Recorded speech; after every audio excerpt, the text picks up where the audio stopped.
طيب بعد الممات إمام في التقى في الزهد. السلام علیکم ورحمۃ اللہ وبرکاتہ. بسم اللہ والحمد للہ والصلاة والسلام علی رسول اللہ وعلی آلہ وصحبہ ومن والہ، اما بعد. ناظرین اکرام، اس سے پہلی مجلس میں ہماری باتیں چل رہی تھیں انسانیت کی تعمیر کے سلسلے میں، کہ دنیاؤں کی تعمیر اللہ نے کی، انسان کی تعمیر اللہ نے کی.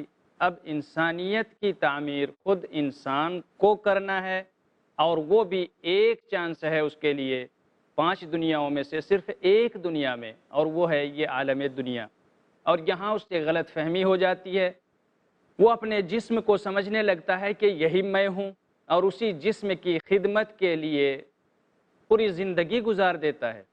اپنے جسم کی خدمت کے لیے، اپنے آل و اولاد کی خدمت کے لیے، اپنی جاہ و حشمت کے لیے، عزت و وقار کے لیے، ان چیزوں کے لیے وہ اپنی پوری زندگی گزار دیتا ہے. یہ اس سے غلط فہمی ہو جاتی ہے. اور بڑی غلط فہمی یہ ہے کہ وہ یہ سمجھنے لگتا ہے یہ جسم میں ہوں، جبکہ جسم کے اندر جو ہے وہ اصل میں وہ انسان ہے. یہ اسے یاد آتا ہے جب وہ مرنے کے قریب ہوتا ہے، لیکن اس وقت یاد کرنے یا احساس ہونے کا کوئی فائدہ نہیں، کیونکہ اب وہ چانس یا وہ موقع ہو چکا ہے. اب اسے کوئی بھی وقت ملنے والا نہیں ہے. اللہ تعالیٰ نے اعلان کر رکھا ہے کہ جب موت آتی ہے تو وہ 1 سیکنڈ کے لیے بھی نہ آگے آتی ہے نہ پیچھے. جو متعین ہے اسی میں اسے مرنا ہے. اللہ تبارک و تعالیٰ کے یہاں یہ اصول ہے. موت آئے گی تو آگے بھی نہیں اور پیچھے بھی نہیں.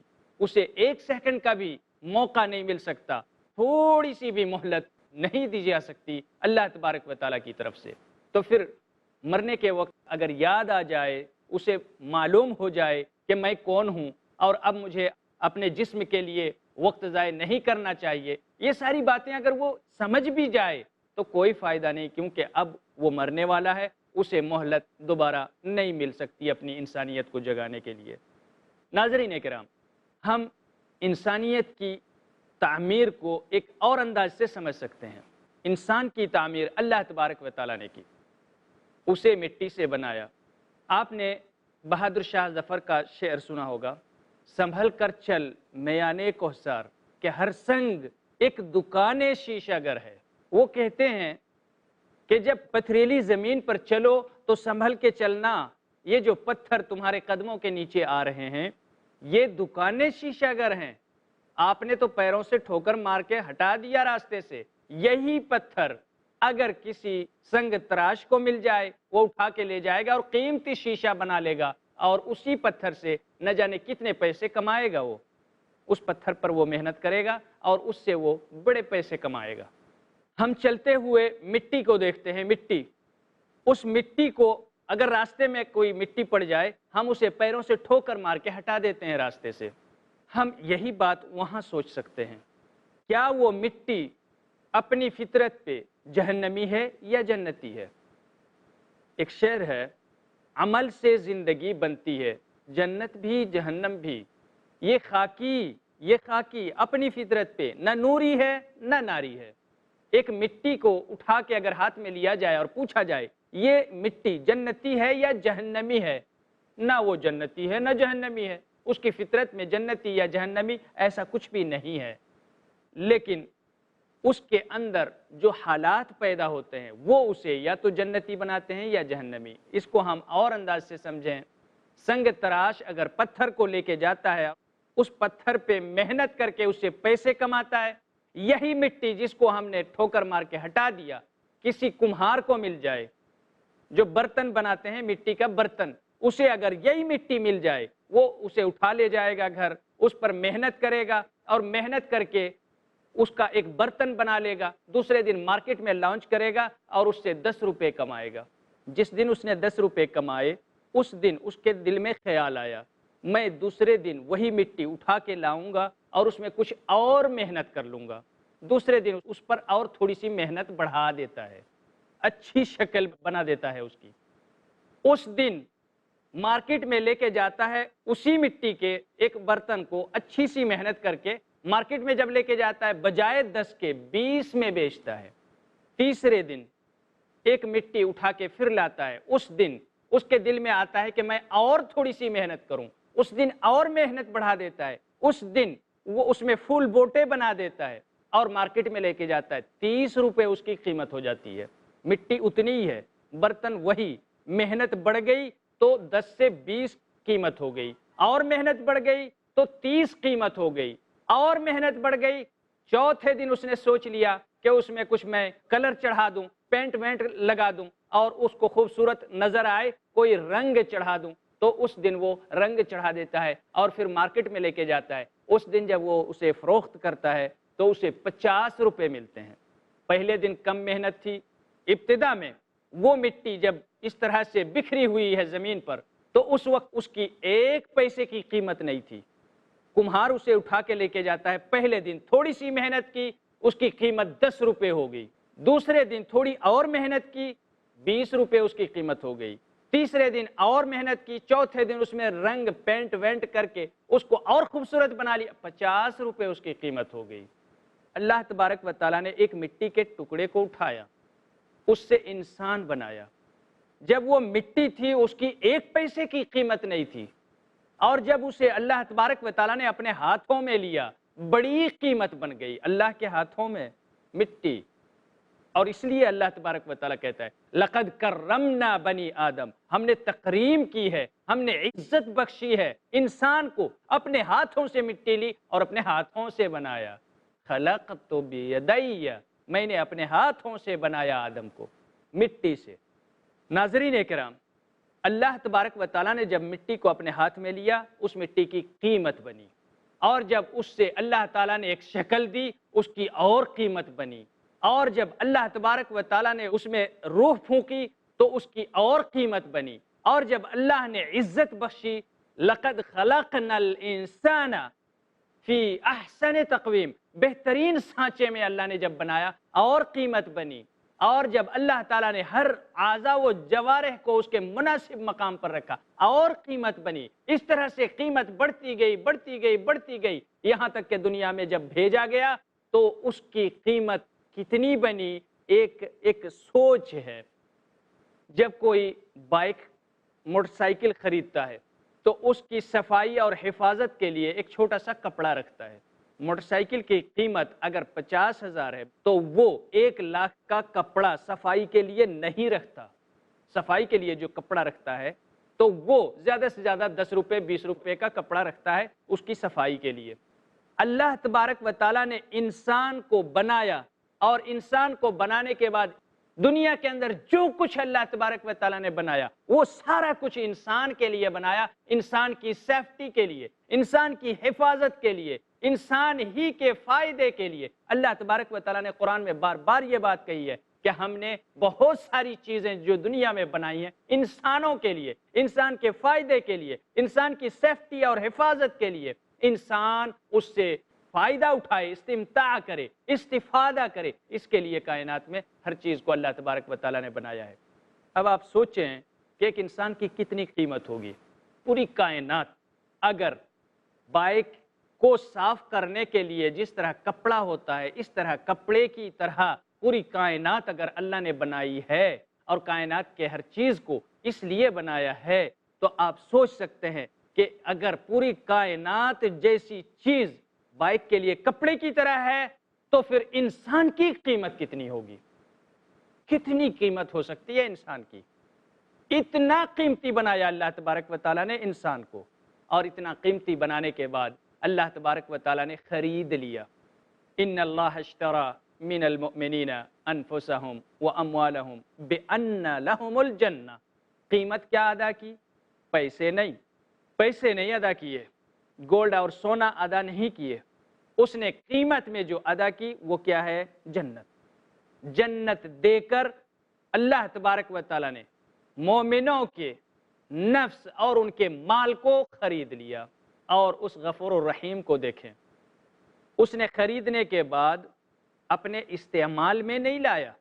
یہ نہیں کہ ہم جیسے کوئی بائک خرید کے گھر لے جاتے ہیں، اس سے سواری کا کام لیتے ہیں، اللہ تبارک و تعالیٰ نے انسانوں کو خریدا اور اپنے کام میں لگا لیا، ایسا نہیں کیا۔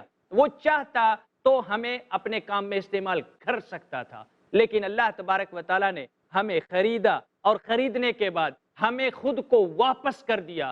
میں نے خرید تو لیا لیکن میں تمہیں تمہارے ہی حوالے کرتا ہوں اور اپنے استعمال میں نہیں لاؤں گا۔ ہاں، تھوڑا سا ٹائم مجھے ضرور دینا، مجھے یاد کرنا، میرے ذکر سے غافل مت ہو جانا۔ بہت زیادہ ٹائم نہیں ہے، اور وہ جو مجھے یاد کرو گے تو یہ بھی میرا کام نہیں ہے بلکہ تمہارا ہی فائدہ ہے اس میں۔ مجھے یاد کرو گے تو یہ مت سمجھنا کہ مجھے ٹائم دے رہے ہو، میں نے تمہیں خریدا اور اپنے لیے استعمال نہیں کیا۔ جو تم میرا ذکر کرو گے وہ بھی میرے لیے نہیں کرو گے، تم اپنے لیے کرو گے، تم اپنی زندگی کے لیے۔ میرا ذکر کرو گے تو تم زندہ رہو گے، میرا ذکر کرو گے پیاس سے بچو گے، یعنی روحانی طور پر جو تمہاری زندگی ہوگی وہ مجھ سے جڑی رہے گی، تبھی تم زندہ رہ سکتے۔ جو تم ذکر کرو گے میرا، یہ بھی میرا کام نہیں کرو گے، یہ تمہارے اپنے فائدے کے لیے کرو گے۔ جو 5 وقت کی نمازیں دن رات میں پڑھو گے یہ بھی تم اپنے لیے کرو گے، میرے لیے نہیں۔ اور یہی تمہاری فطرت ہے، یہی تمہاری انسانیت ہے، اور اسی کے لیے تو ہم نے تمہیں پیدا کیا ہے، اسی کے لیے ہم نے پیدا کیا ہے۔ اللہ تبارک و تعالیٰ نے بہترین انداز میں انسانوں کو یہ درس دیا۔ بار بار قرآن میں اللہ تعالیٰ ان چیزوں کو بیان کرتا ہے کہ ہم نے تمہیں عبادت کے لیے پیدا کیا۔ جب تم ہماری عبادت کرتے ہو تمہارے نفس میں تازگی پیدا ہوتی ہے۔ الا بذکر اللہ تطمئن القلوب، سنو، اگر دلوں کو سکون چاہیے، اطمینان قلب تمہیں چاہیے، اللہ کو یاد کرو، اللہ کا ذکر و اذکار کرو، تمہارے دل کو سکون ملے گا۔ تسکین قلب کے لیے اللہ کو یاد کرو، تمہارا کام ہے، یہ تمہارا فائدہ ہے۔ اللہ کو یاد کرنے سے اللہ کو فائدہ نہیں ہوگا۔ ناظرین کرام، وقت ہو گیا ہے ایک بریک کا، ملتے ہیں بریک کے بعد انشاءاللہ۔ السلام علیکم ورحمۃ اللہ وبرکاتہ۔ سمو عن ملاذات الحياة، پیارے نبی صلی اللہ عن ملاذات الحياة۔ السلام علیکم ورحمۃ اللہ وبرکاتہ۔ ناظرین کرام، بریک کے بعد آپ کا استقبال ہے۔ ہماری باتیں چل رہی تھیں کہ جس پتھر کو ہم ٹھوکر مار دیتے ہیں راستوں سے، سنگ تراش کو مل جائے تو اس سے قیمتی شیشے بنا کر بڑے پیسے کماتا ہے۔ وہ مٹی جسے ہم راستوں پر ٹھوکر مار دیتے ہیں، اس کی حقیقت کیا ہے؟ وہ اپنی فطرت پہ نہ نوری ہے نہ ناری ہے، لیکن جب اللہ تبارک و تعالیٰ کے ہاتھ میں چلا جائے اور اس سے آدم کی شکل بنے تو اس کی بڑی قیمت بن جاتی ہے۔ جس طرح کمہار کے ہاتھ لگ جانے سے جتنی محنت کرتا جاتا ہے اس کی قیمت بڑھتی چلی جاتی ہے، اسی طرح انسان کی قیمت اتنی بڑھ جاتی ہے اللہ کے ہاتھوں میں جانے کی وجہ سے اور اس سے انسان بننے کی وجہ سے کہ اللہ تبارک و تعالیٰ پوری کائنات کو اس انسان کے لیے پیدا کرتا ہے، اور وہ ایسے جیسے ایک بائک کے لیے ایک کپڑا ہوتا ہے، اس کو صفائی کے لیے، اس کے تحفظ کے لیے اور اس کے سیکورٹی کے لیے۔ اسی طرح انسان کی قیمت اتنی زیادہ ہے کہ محمد رسول اللہ صلی اللہ علیہ وسلم کے مقام اور مرتبے کو کون نہیں جانتا۔ محمد رسول اللہ صلی اللہ علیہ وسلم کو اس دنیا میں اگر بھیجا گیا تو انسانوں کے لیے اللہ نے ایک ایسے نبی کو بھیجا جس نبی کے بارے میں جا بجا اللہ تعالیٰ تعریف کرتا ہے۔ رب کے سب سے زیادہ چہیتے اور دلارے، اس کائنات کے اندر سب سے زیادہ پیارے اللہ تبارک و تعالیٰ کے وہ محمد رسول اللہ صلی اللہ علیہ وسلم، انہیں انسانوں کے لیے اس دنیا میں بھیجا۔ 1,24,000 نبی اور رسول اس دنیا میں انسانوں کے لیے بھیجا۔ کتنے قیمتی ہیں انسان، کتنی ہیں، اتنے قیمتی بنے رب کے ہاتھوں میں جانے کی وجہ سے۔ پھر اللہ تعالیٰ نے انہیں بہترین سانچے میں پیدا کیا، احسن تقویم میں پیدا کیا، اور پھر تکریم کی، ان کو عزت بخشی، اور اس طرح سے انسان کا مرتبہ بڑھتا چلا گیا، بڑھتا چلا گیا۔ پھر اسے خرید لیا، خریدنے کے بعد اسے واپس کر دیا کہ میں تمہیں اپنے ہاتھ نہیں رکھوں گا، بلکہ خرید تو لیا لیکن تمہیں تمہارے ہی حوالے کر دیا۔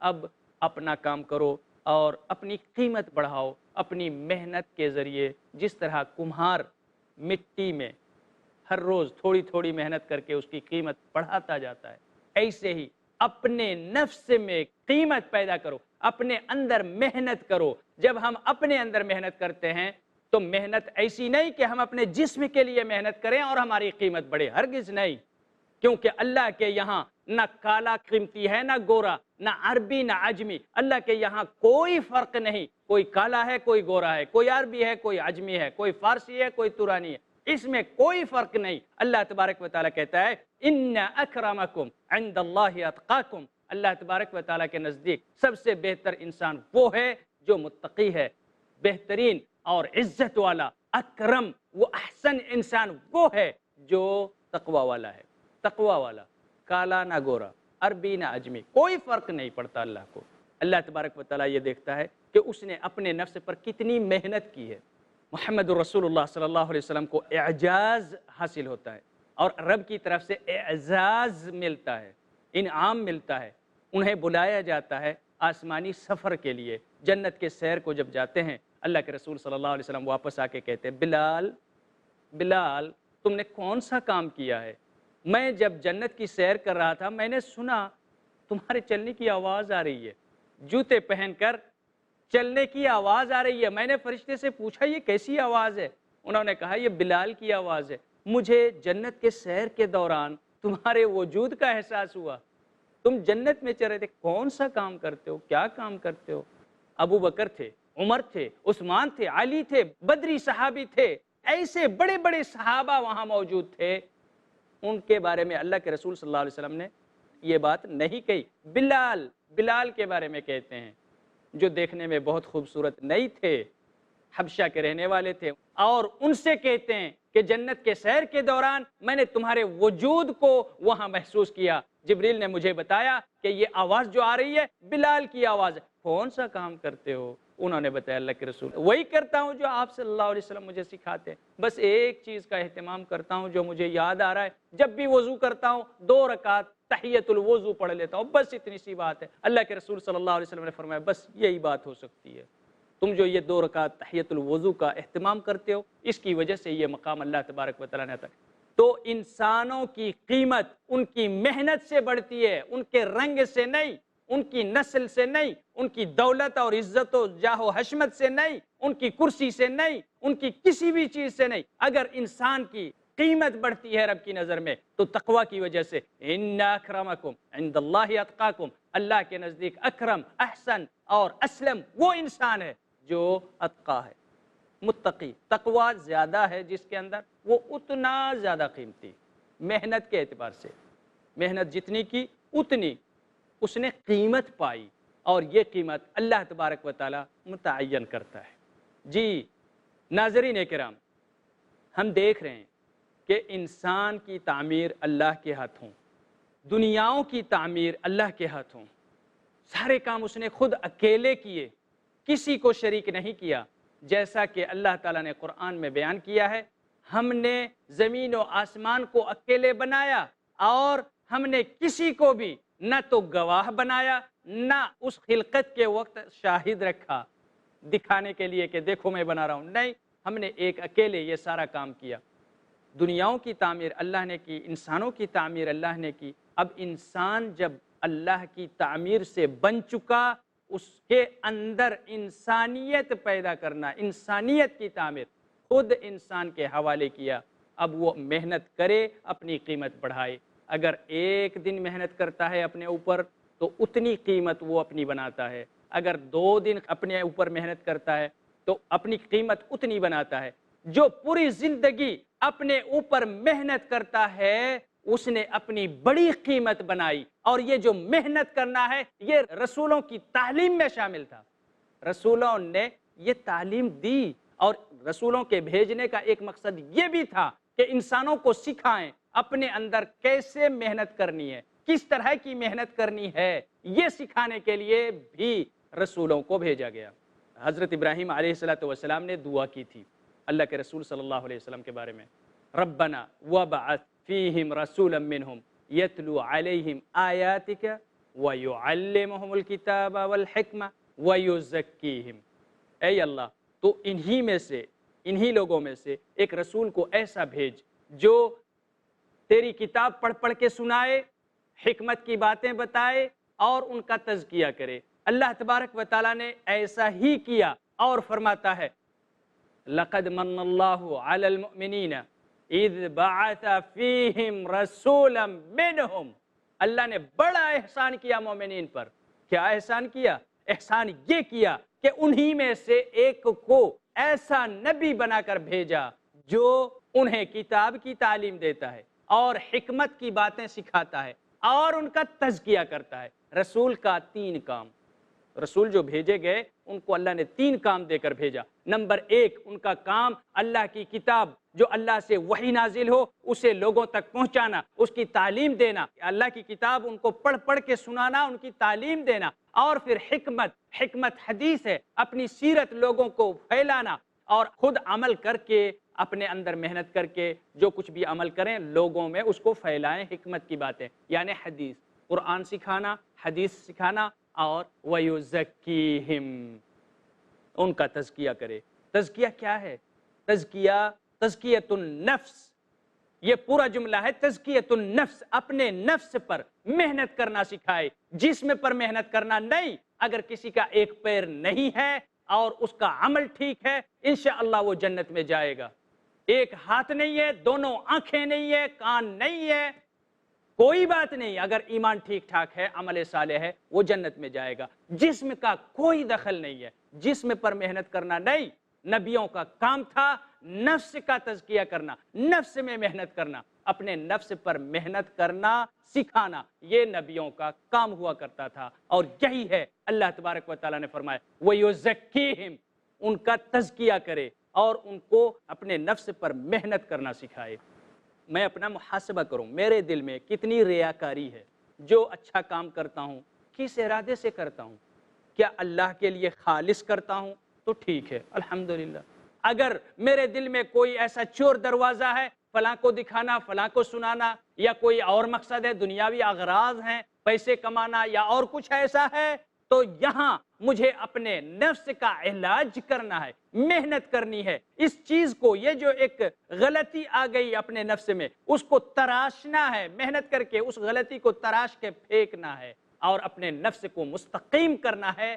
یہی تعمیر انسانیت ہے۔ جب میں نے اپنے نفس پر محنت کی تو اپنے اندر انسانیت کی تعمیر کی، اپنی فطرت پر واپس گیا، اپنی فطرت کی تعمیر کی، اپنی عبادت کو مضبوط بنایا، اور اسی کے لیے میں پیدا کیا گیا۔ نبیوں کی یہی تعلیم تھی، تعمیر انسانیت، یہ تیسرا کام تھا نبیوں کا۔ تزکیۃ النفوس، یہ تو محنت کی بات ہے۔ آپ صلی اللہ علیہ وسلم نے یہ بتایا کہ لوگ کس طرح سے اپنے دلوں کا علاج کریں، اپنے نفس کا علاج کریں، کس طرح سے محنت کریں۔ جو چیزیں، جو بیماریاں ان کے دلوں میں لاحق ہو چکی ہیں، غیبت، چغل خوری، جھوٹ کے لوازمات، حسد، بغض، کینہ، یہ سارے امراض القلوب ہیں۔ ان بیماریوں کا علاج کیسے کریں؟ ان چیزوں کو اللہ کے رسول صلی اللہ علیہ وسلم نے اپنی امتی کو سکھایا کہ وہ اپنا تزکیہ کیسے کریں، اپنے نفس کا تزکیہ کیسے کریں، ان بیماریوں کا علاج کیسے کریں، اور اپنے نفس پر محنت کیسے کریں۔ بغیر محنت کے نفس مستقیم نہیں ہو سکتا، کیونکہ نفس امارہ ہے، یہ ہمیشہ برائیوں کی طرف کھینچنے والا ہے، لہٰذا بغیر محنت کے یہ سیدھا نہیں ہو سکتا جب تک محنت نہ کی جائے۔ ناظرین کرام، آج کی مجلس کو ختم کرنے کا وقت ہو گیا ہے، اگلی مجلس میں پھر ملاقات ہوگی انشاءاللہ۔ السلام علیکم ورحمۃ اللہ وبرکاتہ۔ سمو عن ملاذات الحياة وذكر طيب